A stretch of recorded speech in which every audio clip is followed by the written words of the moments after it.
Hi, welcome to On the Grids with Kandi. Another candid episode. So I put all these other things together that I hope to be out with and just not, maybe another week. So you read that right, candid. It's a candid episode, and it's that time that some of my caregivers joined an end of days cult. As far as I know, they're still in it. I don't know. But when I was maybe 17, and I was already married with a baby at that point. Might even be going through a divorce. I don't even know. But one of my caregivers got an injury and was just laying around a lot for months. And they started watching those late night evangelists, okay? And some of those are just evangelists, but some of those are cults, and they want you to join, okay? And after watching it a few times, this caregiver just got hooked, and joined everything, bought extra of everything, sent it all out to us, all the cassette tapes back in the day, all the cassette tapes and VHSs so you could watch it too, so you could understand if you have a Christmas tree in your house, you're going to hell, right? And it was crazy. And they sold their house. They had a huge, I think, 3-story house. They sold their house. They got an RV, but like a driving one, little driving one, and moved to a cave. And said, that's what they had to do to be in this cult. Like, you had to be ready for the end of the world. You had to be ready to go. And I'm like, where are you going at the end of the world in an RV? It's the end of the world. That means you can't drive. And it was like talking to, when I would say that at 17, it was like they couldn't grasp. No, that's dumb. We have enough food. Yeah, but where are you going to go? It's the end of the world, right?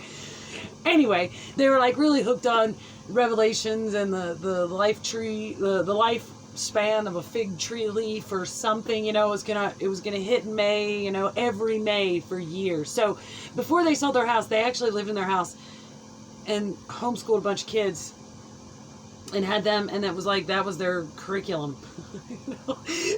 I would visit like on a holiday, and I would be like, I'd knock on the door, and I'd,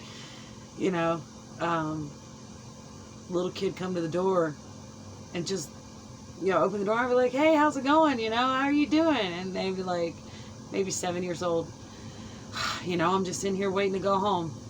And I'm like, this is your home, right? This is your house, right? And, she's like, home to heaven. And I was like, so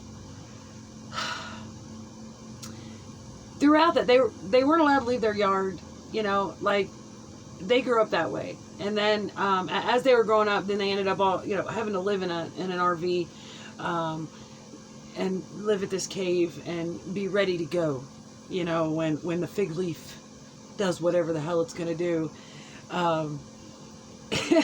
And again, every year, are you prepared for May? So I eventually moved out of that, I've moved a lot. So in the beginning of my moving, I was just going around the East Coast. So I had already lived in New York for a while, came back, and then I was living in New Jersey, and I had started having contact with this caregiver, and I hadn't spoken to him in years. And there's a good reason for that. They did a lot of horrific things to me, a lot of horrific things that I have totally made peace with. But they were like just out there. And I had known that there were still some younger generations, whether it were, trying to, having more generations, okay? So to make this plain, I'm a girl. I'm a little girl that these types of people like to be alone with, okay? And it was a lot of girls there. A lot of little girls. Every time I walked away, there were always a lot of little girls there. And I was just, I have struggled with this most of my life, not being able to warn or help. And it's been coming up a lot lately. That, in my 40s is I tried to talk about it when I was younger, but, you know, people just, whatever, you're just, no one believes you, go away, you know, type stuff. So I just quit talking about it. And then when my 40s hit, man, it was like, you know, I didn't save anybody. I didn't save anybody. And so around that time is when this caregiver starts getting in contact with me again and talking out, you know, off the wall. And I'm realizing there's still, you know, there's young girls there. So, and I was done with New Jersey. I was done with it at that point. So I went and bought a fairly new camper. It was a fifth wheel. It had the slide outs. I mean, all the bells and whistles. It was awesome. I had a brand new car. That was the last time I ever had a brand new car. It's like in 2012. And then I moved to their cave. I moved to their cave to check on everybody, just to try to go in and be like maybe a little bit of a voice of reason, you know, maybe a little bit of light, like, oh, just felt compelled. While I was there, 2 trees, like the craziest weather event ever happened. That's never happened since, never happened before, not to that degree. It was like 100-mile-an-hour winds. It knocked all these trees down on my camper, on my fifth wheel, and you know, it was all this stuff, you know, all these things swirling of like, you know, there's nothing you can do here. There's nothing you can do here. Okay. Okay. Go ahead and see for yourself. There's nothing you can do here, you know. But I just kept fighting. I just kept, you know, I stayed there for a few months, and I was just, and I was in a transition. Like I actually had a plan to move into a house and all that. This was like it was perfect the way it carved out for this transitional period, I guess. I mean, in my mind, because I'm coming, I don't want to say safe, but I did have survivor's guilt. Like you know, but I couldn't bring myself, especially being parked so close to the offender, you know, to come out and be like, you guys keep your little girls, you know, close, you know. And I could never get to that point. And it was anything I tried to do was going against the grain. It was that path of resistance. It was not anything I said. I just got made feel, you know, to feel small. Anything I tried to do, it was such an ugly period in my life, where that, like I said, that survivor's guilt kind of took me over, and I thought I could go and help. So I left. I never spoke to that caregiver again after that. That was the final, you know. And but later, some of the children that were around came around, and they had children, and I was like the community babysitter. That's just what I did. Do dog sit, babysit, like whatever. It's just the energy I was in at that period in my life. And I had the Lyme, and it was hard to keep, you know, to work. My Lyme disease was like, you know, inflamed or flared up or whatever at that point. And so it was hard for me to commit to a job. So some of my kids were still in school and stuff. So I just stayed home at that point. And I, you know, whatever I could do with community-wise to help out, whatever. And even then, I still couldn't bring myself to say to this person the real reason why I did, you know, I would say, they would say, oh, I'll just take my daughter and drop them off there. I'd be like, no, I'll watch them. You know, that's why I did it. And then at the end, when I realized it was time for me to go, there was nothing I could do, no matter how I tried to approach the subject with it. Yeah, it just didn't work out. So the last thing I did before I headed out west was call CPS. You know, I was like, at least get eyes on it, you know. This cult is crazy. You know, it is. They like, that's all they talk. It's the end of the world. You know, it's just like the other ones you read about, FDLS, you know, whatever, that they'd be messing with the little girls over there and everything. You know, it like the squeezing you in. You're just you're in a fenced in yard. You don't know anything outside of what I'm teaching you. And if you think independently, I'm shunned. I'm completely shunned. You know, I didn't have any desire to have any more contact, but even if I did, like, I'm shunned. It is really like that. So I just wanted to make this video because whenever, like I said, I find a fear, whenever I find that darkness, it's like right now, this video, I had alchemized and transmuted what had happened to me a long time ago, but not what might have happened to others. And it was like a bag of weights on me, like, but I didn't understand that is something that was, weighing me back, giving me that fear of being seen, like I talk about in the other videos. And, certain fears I would have that they're not warranted, right? And it's all because of same thing, like I was squeezed into this small little environment and basically just told how to think, what to think, and luckily I was never alone. I wasn't alone in that. I always had the unseen to visit me and talk with me and help me see, really, at a young age, what they're doing, honey's not right. It'll be over soon. When I look back at all that and I think about, where my life is now, and that I became an advocate for children, that my whole life has been about children and families. And, it's like, yeah, I had to see all that, and I wanted to come and save those that got left behind, and I felt like it was my fault that if they went through something, it was on me because I didn't do all the things I needed to do to make sure it could never happen to anyone else. Because that's how we're indoctrinated, that's what we're supposed to believe. That's how it's supposed to go. That it's up to you. If something bad happens to you, it's up to you to save everybody else. And if you don't, you're a piece of garbage. So, no matter how hard it is for you to internalize it all and alchemize and transmute, and you have to get to a point where you can even speak on it, right? It's like and at least that's how I grew up. It was always like, if you ever tell anyone, they're all going to hate you, And I let that be my banner, for a long time. I was never afraid that they were the offender was going to come after me. It was that people after me that they offended would be angry or be upset or,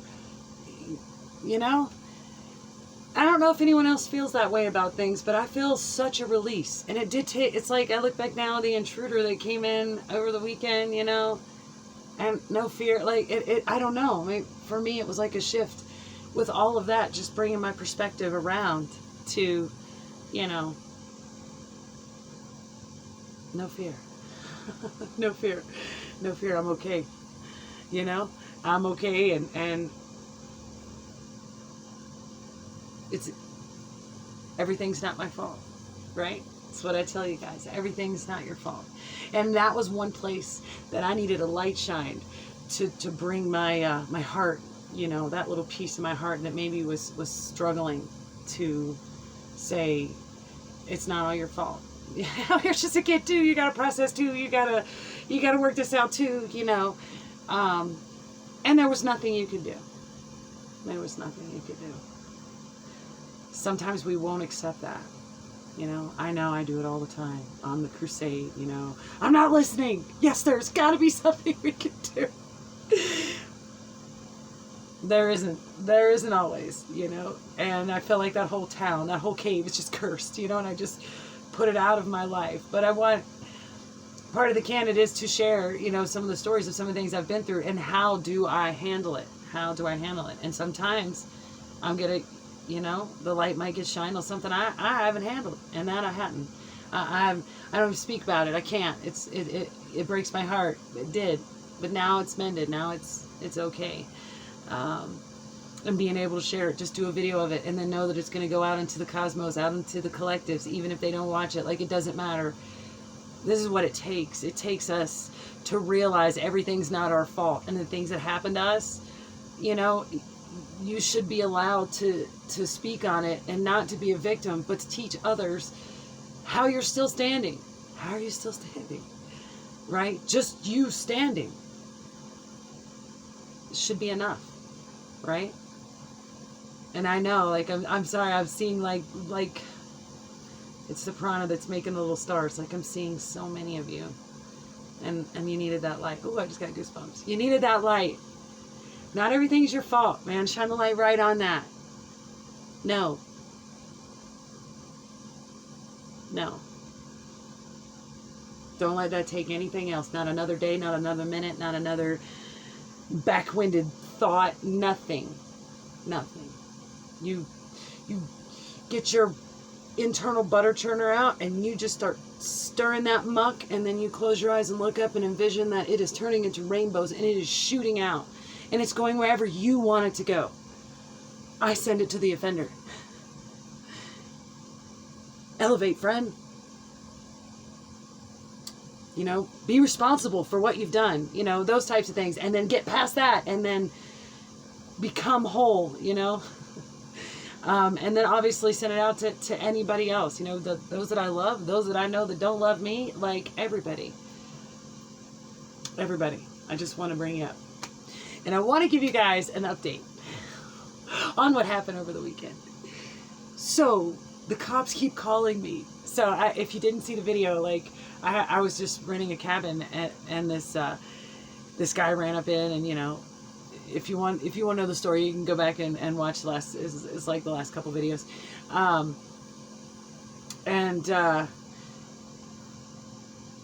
He stole the golf cart a golf cart from this campground that I was staying at.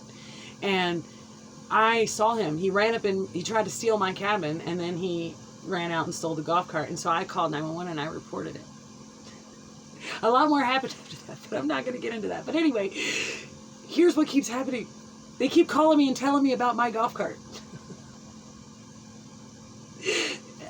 They keep, like, then they try to tell me that I was lying about it because they're sitting in the parking lot and they can see a golf cart. And I'm like, I don't know. Yes, the campground has many golf carts and none of them are mine. And I'm just camping, man. So I've had to tell that to the cops a few times. And every time I talk to them, they say, I found your golf cart. But then the next time they call, I'm not sure it's your golf cart, you know, because I'm sitting here looking at another golf, and it's just been nuts. And I've tried to concentrate and meditate and, you know, get some more videos pushed out, but it's like this thing, it's just swirling around. It's just swirling around, just like that fear, just like that thing that I'm thinking is a terrible piece of me, and something I've done so wrong, and I didn't help and I didn't save. You know, it's everywhere I look right now, even in the collectives. It's everywhere I look, and I'm telling you guys, it's not your golf cart. It's not your golf cart. Say goodbye. All right? Remember, not everything is your fault. You are loved, and I love you too.